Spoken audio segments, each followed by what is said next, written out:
How do you know when your car should be a daily driver? Well, eventually everybody has to ask the question, what delineates a daily driver from a car that you should probably be conserving or being more more careful about using? And this is kind of an important question because we want, we always want the best possible car we can have, but sometimes that doesn't make economic sense because the idea of having a car you could use every day means you're exposing that car to a lot of risk, especially if you live along the I-95 corridor like I do, and you're really not sure what's going to happen from one day to the next. Now, a good daily driver does not have to be a perfect car. It should be a car that runs okay, a car that's reasonably comfortable, maybe a car that doesn't dump a bunch of water in the interior.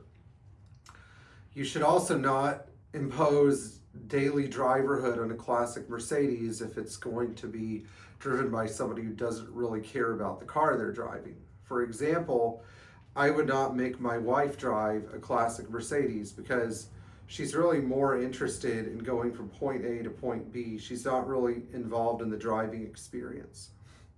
Whereas for most of us who have a classic Mercedes, some of us are so into driving and enjoy driving so much. It's almost like every day is your 16th birthday and you're just getting that driver's license. You kind of want to keep enjoying that experience as you use the car. So we're going to look at what the criteria are for an actual daily driver and what kind of cars are too nice to use as daily drivers. So criteria number one, you should not pick a car that has low mileage and has nice paint and has a nice interior. You should actually pick a car that is a little bit, worn around the edges.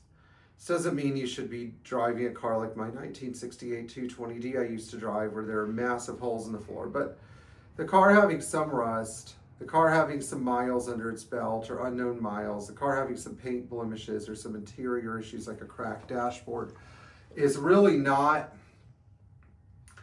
a bad place to start. Usually with a car like this, I like to make sure that mechanically there aren't any big question marks like, does the engine run okay? Does it burn a modest amount of oil or no oil at all? Does it have any transmission issues that are going to be a problem down the road?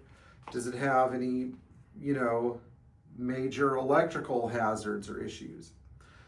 Most of the time when you start with a car like this, it's going to need suspension work and steering work and climate control work. All these things are excusable. Now, another question people are going to probably ask is, sounds like I'm going to have to put more money in that car than it's worth. Let me explain why this is almost always going to be true. First of all, unless you have some kind of agreed value policy, your classic Mercedes, the reason you're driving it is because you like driving it every day. The value of the car is pretty much zero to the insurance company. So the idea is to be a good driver and a careful driver and get your use and enjoyment out of the car. You're not going to enjoy the car if you hold back on things like brakes or climate control or suspension. The car is just going to be an old car and it's going to drive like an old car and feel like an old car. Though there are some people out there who are driving these things and they're in pretty rough condition. They still seem to think they drive pretty well. So this is also subjective. A lot of the subjectivity here involves what people consider most important about their driving experience. Do you want a rolling Faraday cage? Great. 300D might be for you. Do you want a car that is so heavy that nothing can dislodge it? Great. 560 SEL. Do you want a car that just keeps running and running and running? Well, that's most 4 and 6 cylinder gas and diesel Mercedes, unless you have something complex like a 190 E16 valve or a Euro Market 280 CE.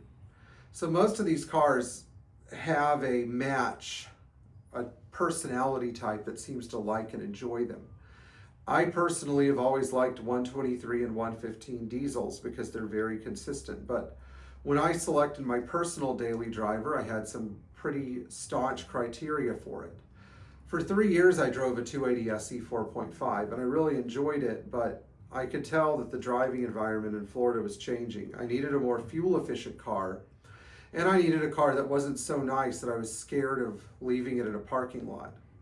So the second criteria came about like this. The car had to be cheap or free, and it had to need a lot of work, so I felt like I was improving something, and it needed to run okay. I bought my 300D for the cost of a rental car, and it had a cracked flex disc on the back of the engine, so everybody thought the engine was bad and that the transmission was damaged. After I rectified this, it became a pretty good car, and I've used it for the past 12 years.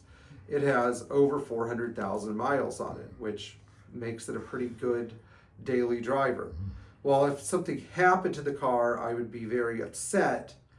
I realized that it wouldn't be the same thing as losing, say, my 280 SL or my 24,000 mile 300 CD, or even my 1980 450 SLC, which is a car most people don't really pay that much attention to. Now, one of the reasons that I think it's important to be practical about your daily driver selection is because so many people are impractical about it. I know that people will call sellers like Dean Lumbach and buy a 50,000 mile 126 and say, I'm going to use this as a daily driver. That's absurd. Why would you take a car that you're going to pay top money for and then diminish the car's value by driving it in all kinds of weather, all kinds of traffic conditions? The second you get a rock chip in the windshield, $5,000. Every 10,000 miles you put on the car will depreciate the car by 15 to 20%.